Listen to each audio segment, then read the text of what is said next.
श्रीगणेशाय नमः। श्रीसरस्वत्यै नमः। श्रीगुरुभ्यो नमः। श्री वेंकटेश्वर सहस्रनामं మనం లక్ష్మీ ఆంటీ సునంద ఆంటీ వాళ్ళతో విందాం. वसिष्ठौवाच भगवन्केन विधिना नामभिर्वेङ्कटेश्वरं पूजयामास तं देवं ब्रह्मा तु कमलैः शुभैः पृच्छामि तानि नामानि गुणयोगपराणि किं मुख्यवृत्तीनि किं ब्रूहि लक्षकान्यधवा हरेः. नारद उवाच नामान्यनन्तानि हरेः गुणयोगानि कानिचित् मुख्यवृत्तीनि चान्यानि लक्षकान्यपराणि च परमार्थैः सर्वशब्दैः एको ज्ञेयः परः पुमान् आदिमध्यान्तरहितः त्वव्यक्तोऽनन्तरूपभृत् चन्द्रार्कवह्नि वायुवाद्याः ग्रहक्षाणि नभोदिशः अन्वयव्यतिरेकाभ्यां सन्ति नो सन्ति यन्मतेः तस्य देवस्य नाम्नां हि पारं गन्तुं कक्षमः तथापि चाभिधानानि वेङ्कटेशस्य कानिचित् ब्रह्मगीतानि पुण्यानि तानि वक्ष्यामि सुव्रत यदुच्चारणमात्रेण विमुक्तः परं व्रजेत्. वेङ्कटेशस्य नाम्नां हि सहस्रस्य ऋषिर्विधिः छन्दोऽनुष्टुप्तधा देवः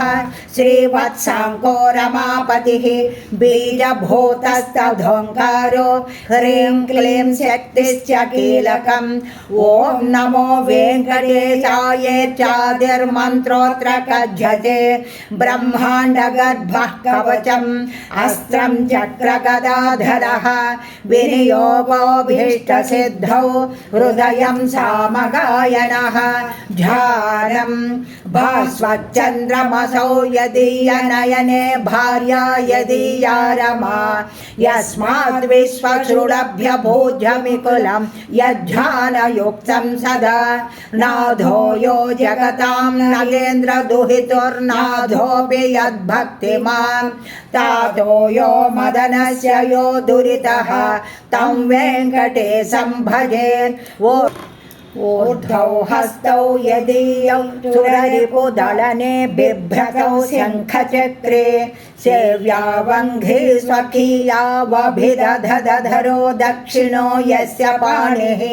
तावन्मात्रं भवाब्धिं गमयति भजता मोरुगो वामपाणिः. श्रीवत्साङ्कस्य लक्ष्मीर्यदुरसि लसतस्तं भजे वेङ्कटेशम् इति ध्यायन् वेङ्कटेशं श्रीवत्साङ्कं रमापतिं. वेङ्कटेशो विरूपाक्ष इत्यारभ्य जपेत्रमात्.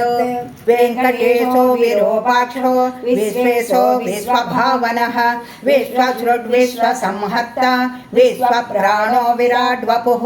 शेषाद्रिनिलयो शेषभक्तदुःखप्रणाशनः शेषस्तुत्यो शेषशायी विशेषज्ञो विभुस्वभूः विष्णुर्जिष्णुस्य वर्धिष्णुः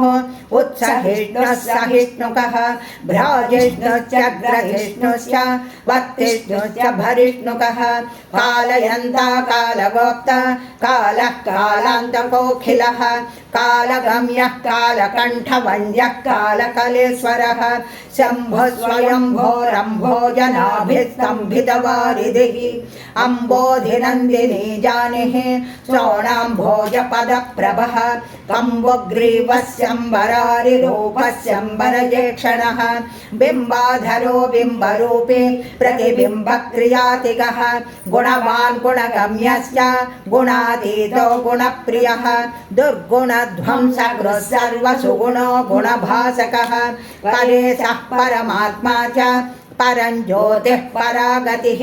परं पदं वियद्वासाः पारम्पर्यशुभप्रदः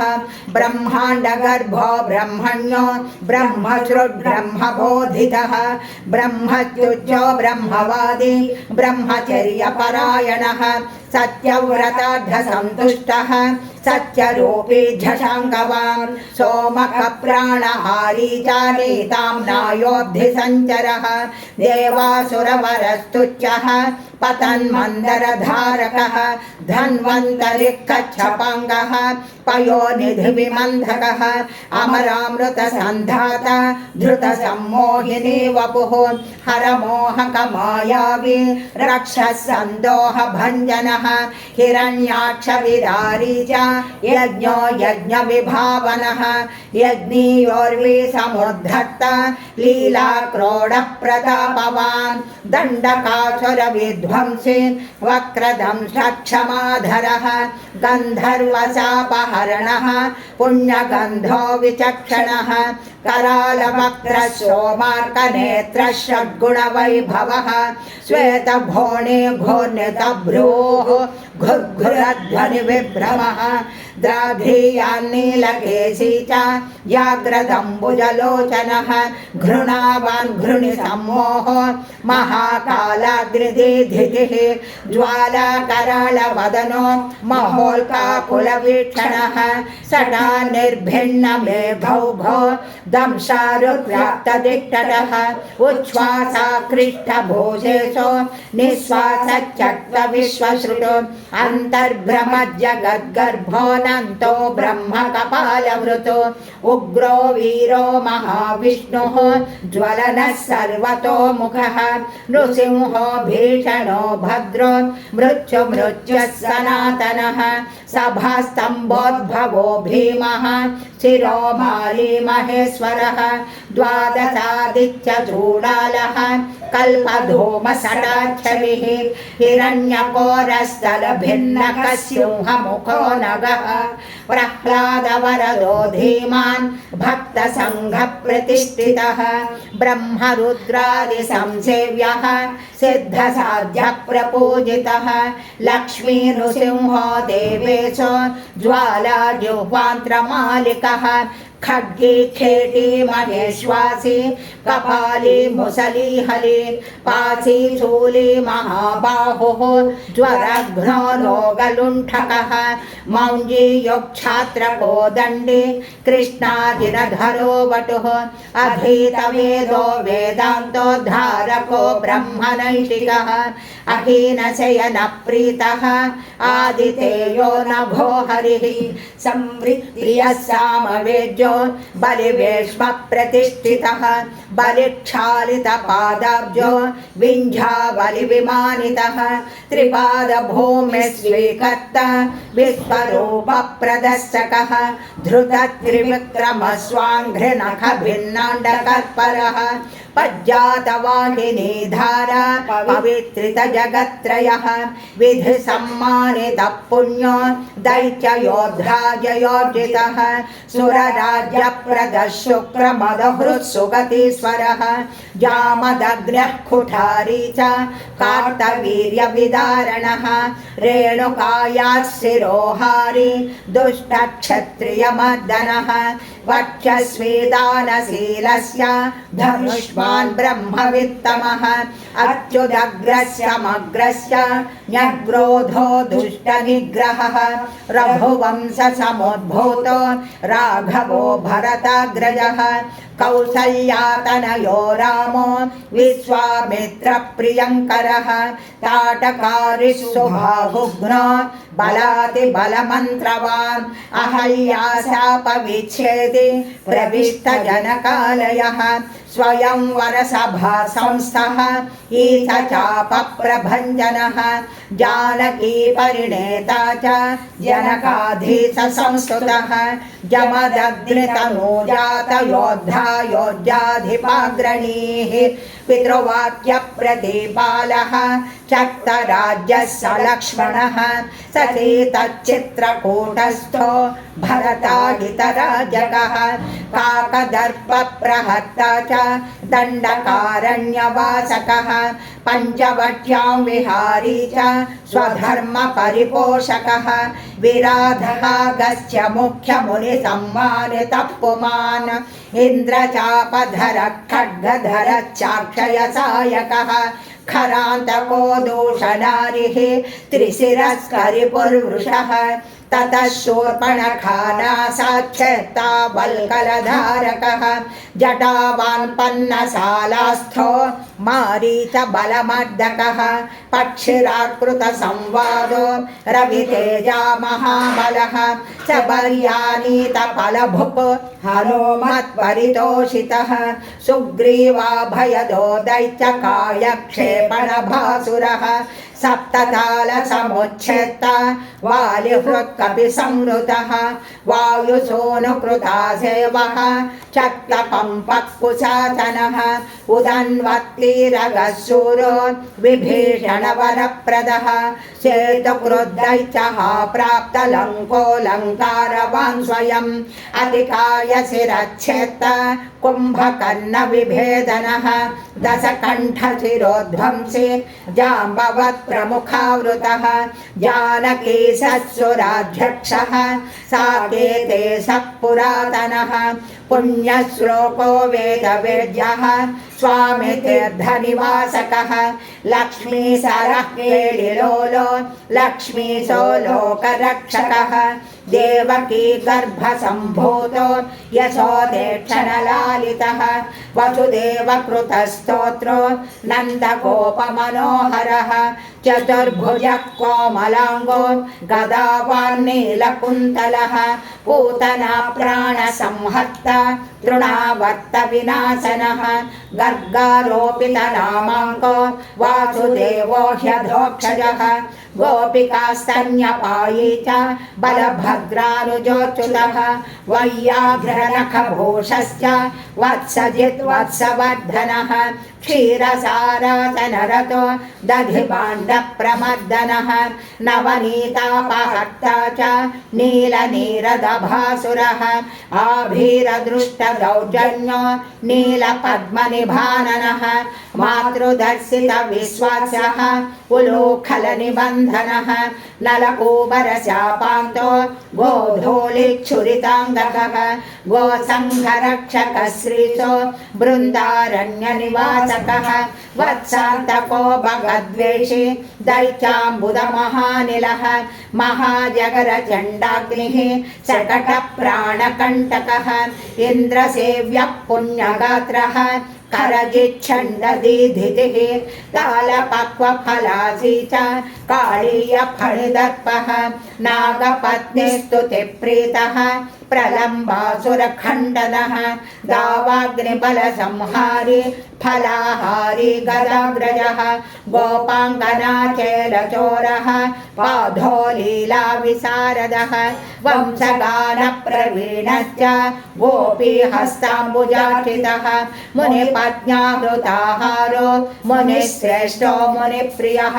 गोवर्धनाद्रिसन्धत्ता सङ्क्रन्दनतमोपहः सदुज्जानविलासी च रासक्रीडापरायणः वरुणाभ्यर्चितो गोपी प्रार्थितः पुरुषोत्तमः अक्रूरस्तुतिसम्प्रीतः कुब्जा यौवनदायकः मुष्टिकोरप्रहारी च चाणूरोदरधारणः मल्लयोद्धाग्रगण्यश्च पितृबन्धनमोचकः मत्तमातङ्गपञ्चास्यः कंसग्रीवानिकृन्तनः उग्रसेनप्रतिष्ठाता रत्नसिंहासनस्थितः कालनेमिखलद्वेषी मुचुकुन्दवरप्रदः साल्वसेवितदुर्दर्श राजस्मयनिवारणः रुक्मिगर्वापहारी च रुक्मिणीनयनोत्सवः प्रद्युम्न जनकः कामी प्रद्युम्नो द्वारकाधिपः मण्याहत्ता महामायो जाम्बवत्कृतसङ्गरः जाम्बूनदाम्बरधरो गम्यो जाम्बवती विभुः कालिन्दी प्रथिता रामकेलर्भुञ्जावतंसकः मन्दारसुमनोभास्वान् शशीताभीष्टदायकः सत्राजिन्मानसोल्लासी सच्चाजानिशुभावहः शतधन्वहरः सिद्धः पाण्डवप्रियोत्सवः भद्रप्रियसुभद्राय भ्राता नाग्रजिते विभुः किरीटकुण्डलधरः कल्पपल्लवलालितः भैष्मे प्रणयभाषावान् मित्रविन्दाधिपो भयः स्वमूर्तिकेलि सम्प्रीतो लक्ष्मणो दारमानसः प्राग्ज्योतिषाधिपध्वंसे तत्सैन्यान्तकरो मृतः भूमिस्तुतो भूरिभोग भूषणाम्बरसंयुतः बहुरामाकृताह्लादो गन्धमाल्यानुलेपनः नारदादृष्टचरितो देवेशो विश्वराढुरुः बाणबाहुविदारस्य तापज्वरविनाशकः उषोद्धत्सहिता व्यक्तः शिववाक्तुष्टमानसः महेशज्वरसंस्तुत्यः शीतज्वरभयान्तकः मृगराजोद्धारकश्च पौण्ड्रकादिवधोद्यतः विविधादित्यलोदिग्नब्राह्मणेषु दयापरः जरासन्धबलद्वेषी केशिदैत्य भयङ्करः चक्री चैद्यान्तकः सभ्यो राजबन्धविमोचकः राजसूयः विर्भोक्ता स्निग्धाङ्गः शुभलक्षणः धानाभक्षणसम्प्रीतः कुचेलाभीष्टदायकः सत्त्वादिगुणगम्भीरो द्रौपदीमानरक्षकः भीष्मध्येयो भक्तवस्यो भीमपूज्यो दयानिधिः दन्तवक्त्रचिरच्चेत्ता कृष्ण कृष्ण सखस्वराट् वैजयन्ती प्रमोदी च बर्हि बर्ह विभूषणः पार्थकौरवसन्धानकारी दुःशासनान्तकः बुद्धो विशुद्धः सर्वज्ञः क्रतुहिंसा विनिन्दकः त्रिपुरस्त्रीमानभङ्गः सर्वशास्त्रविशारदः निर्विकारो निर्ममश्च निराभासो निरामयः जगन्मोहकधर्मी च दिग्वस्त्रो दिक्पतीश्वरः कल्कीम्लेच्छप्रहर्ता च दुष्टनिग्रहकारकः धर्मप्रतिष्ठाकारी च चातुर्वर्ण्यविभागकृतो युगान्तको युगाक्रान्तो युगभृद्युगभासकः कामारिः कामकारी च निष्कामः कामिताढ्यः भर्गो वरेण्यः सवितुः सार्ङ्गी वैकुण्ठमन्दिरः हयग्रीवः कैटभारिः ग्राहघ्नो गजरक्षकः सर्वसंशयविच्छेत्ता सर्वभक्तसमुत्सुकः कपध्ये कामकारी च कलाकाष्ठस्मृतिर्धृतिः अनादिरप्रमेयौजाः प्रधानः सन्निरूपकः निर्लेपो निःस्पृहो सङ्गो निर्भयो नीतिपारगः निष्प्रेष्यो निष्क्रियः शान्तो निष्प्रपञ्चो निधिर्नयः कर्म्यकर्मी विकर्मी च कर्मेषु कर्मभावनः कर्माङ्गः कर्मविन्यासो महाकर्मी महाव्रते कर्मभुः कर्मफलदः कर्मेशः कर्मनिग्रहः नरो नारायणो दान्तः कपिलः कामदः शुचिः तप्ता जप्ता क्षमालावान् गन्ता नेतालयो गतिः सृष्टो द्रष्टा रिपुद्वेष्टा रोष्टा वेष्टा महानटः रौद्रा बौद्धा महायोद्धा श्रद्धावान् सत्यधीशुभः मन्त्री मन्त्रो मन्त्रगम्यो मन्त्रकृत् परमन्त्रभृतो मन्त्रभृन्मन्त्रफलदो मन्त्रेशो मन्त्रविग्रहः मन्त्राङ्गो मन्त्रविन्यासो महामन्त्रो महाक्रमः स्थिरधीः स्थिरविज्ञानः स्थिरप्रज्ञः स्थिरासनः स्थिरयोगः स्थिराधारः स्थिरमार्गः स्थिरागमः निःश्रेयसो निरैहोग्निः निरवज्यो निरञ्जनः निर्वैरो निरहङ्कारो निर्दम्भो निरसूयकः अनन्तोऽनन्तबाहुरुः अनन्ताङ्घ्रिरनन्तकृतो अनन्तवक्त्रोऽनन्ताङ्गो नन्दरूपो ह्यनन्तकृतो ऊर्ध्वरेता ऊर्ध्वलिङ्गो ह्योर्ध्वमूर्ध्वोर्ध्वशाखकः ऊर्ध्वमूर्ध्वर्ध्वरक्षी च ह्योर्ध्व प्रज्वालो निराकुलः बीजं बीजप्रदो नित्यो निदानं निष्कृतिः कृति महाननीयान् गरिमा सुषमा चित्रमालिकः नभस्वृन्नभसो ज्योतिः नभस्वान्निर्नभा नभः अभुर्विभुः प्रभुः शम्भुः महीयान् भूर्भुवा कृतिः महानन्दो महासूरो महोराशिर्महोत्सवः महाक्रोधो महाज्वालो महाशान्तो महागुणः सत्यव्रतः सत्यपरः सत्यसन्धः सताङ्गतिः सत्ये सत्सत्यसङ्कल्पः सत्यचारित्रलक्षणः अन्तश्चरो ह्यन्तरात्मा परमात्मा चिदात्मकः रोचनो रोचमानश्च साक्षी सौरिर्जनार्दनः मुकुन्दो नन्दनिष्पन्दः स्वर्णबिन्दुः पुरन्दरः अरिन्दमः सुमन्दश्च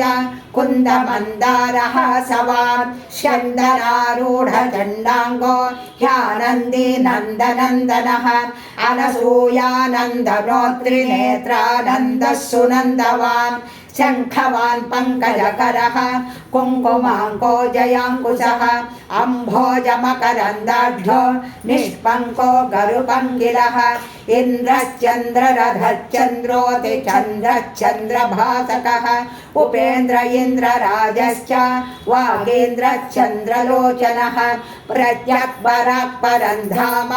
परमार्धः परात्परः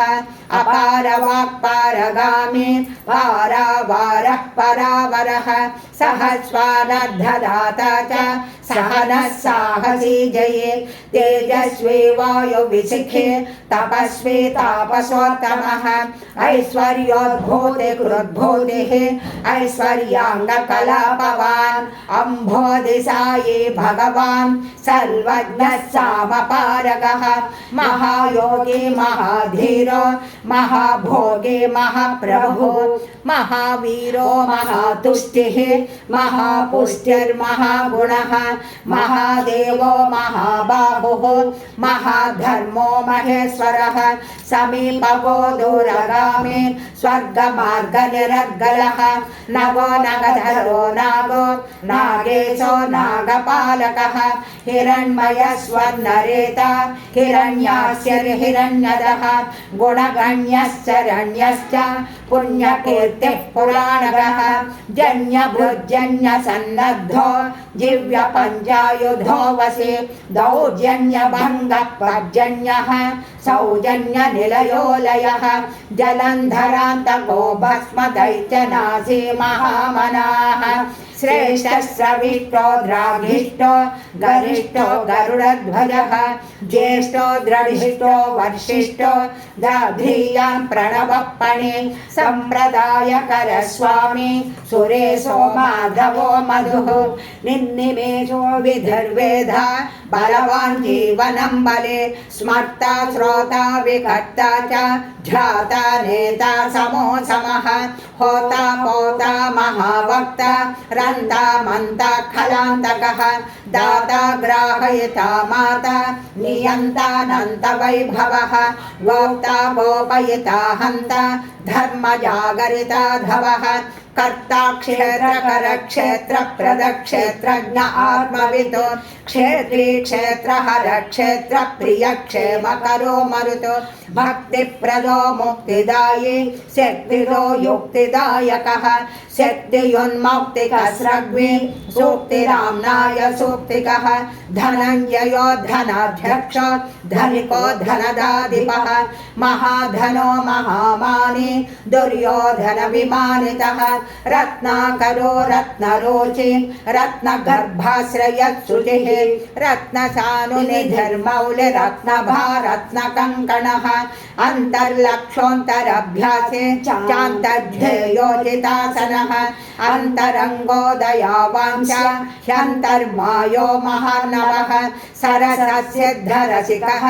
सिद्धिः साध्यः सदा गतिः आयुः प्रदो महायुष्मान् अक्षिष्मानोषधीपतिः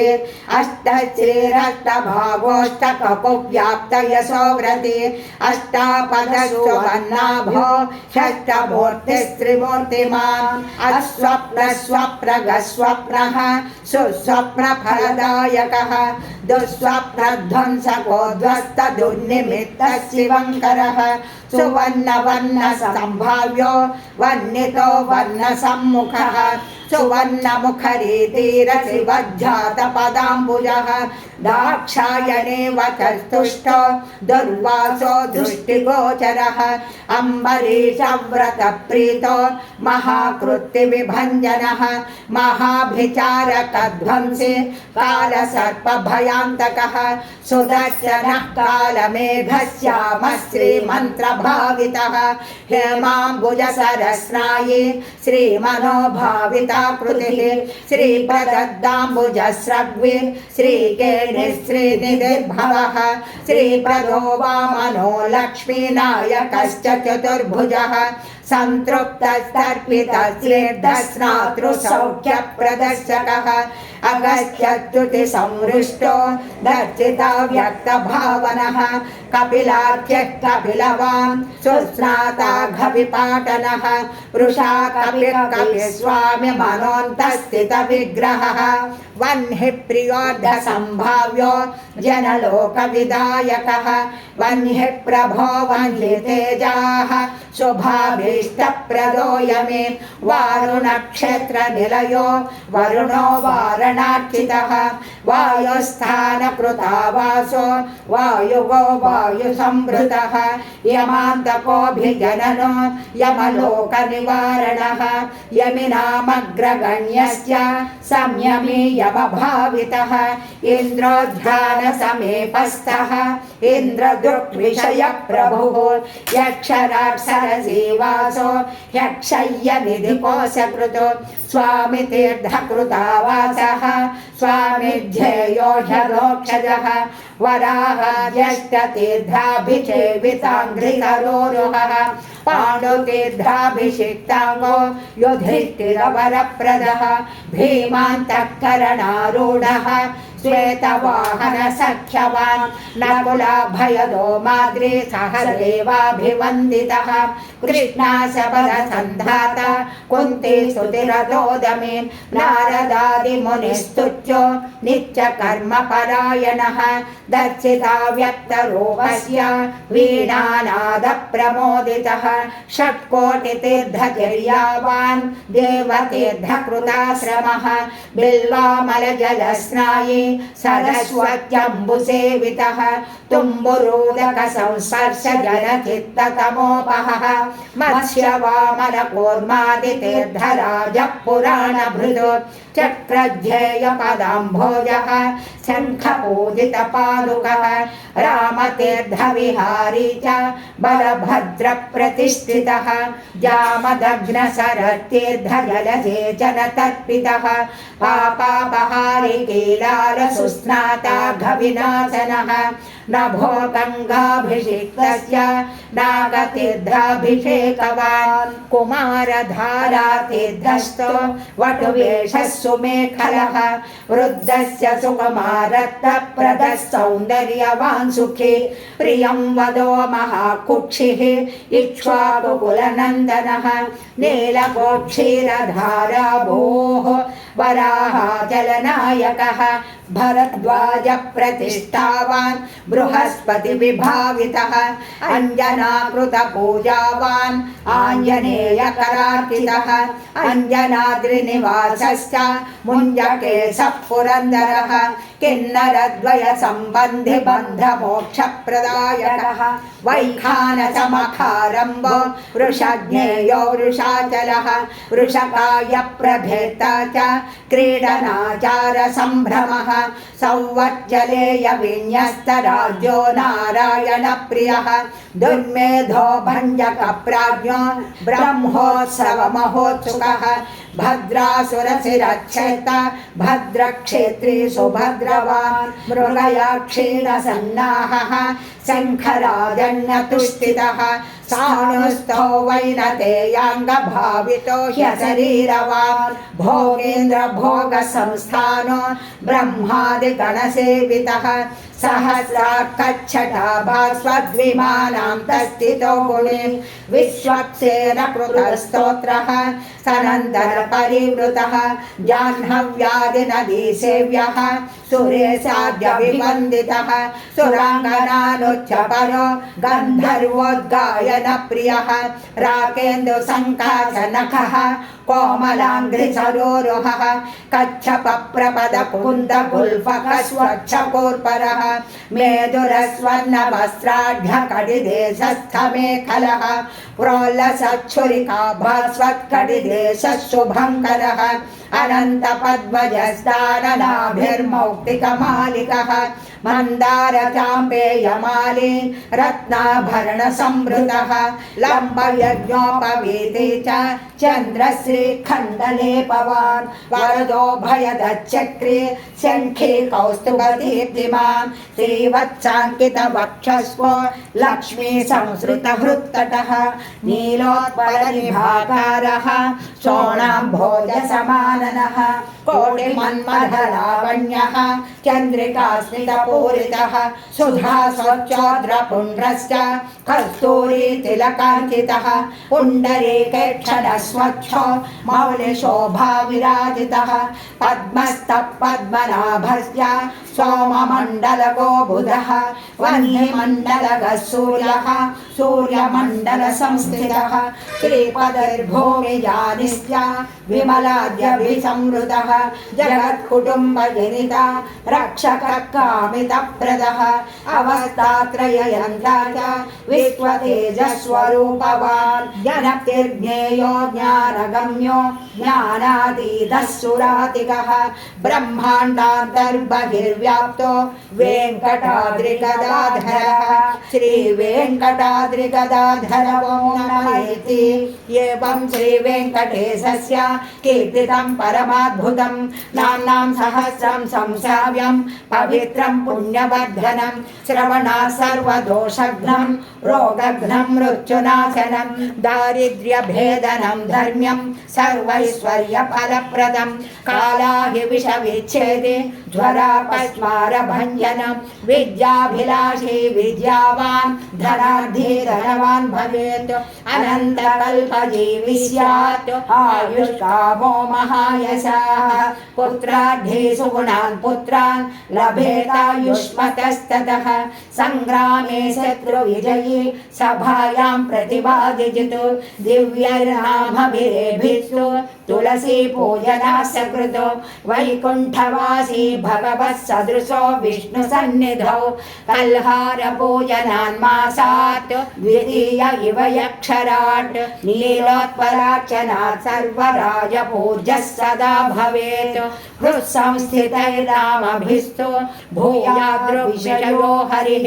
वाञ्छितार्थं तदा दत्त्वा वैकुण्ठं च प्रयच्छति त्रिसन्ध्यं यो जपेन्नित्यं सम्पूज्य विधिना विभुं त्रिवारं पञ्चवारं वा प्रत्यहं क्रमशो यमे मासादलक्ष्मीनाश स्यात् द्विमासात् स्यान्नरेन्द्रत त्रिमासान् महदैश्वर्यं ततः सम्भाषणं भवेत् मासं पठन्यो न कर्मपूर्तिं च समवाप्नुयात् मार्गभ्रष्टं च सन्मार्गं गतस्वस्वं स्वकीयकं चाञ्चल्यचित्तो चाञ्चल्यं मनस्वास्यं च गच्छति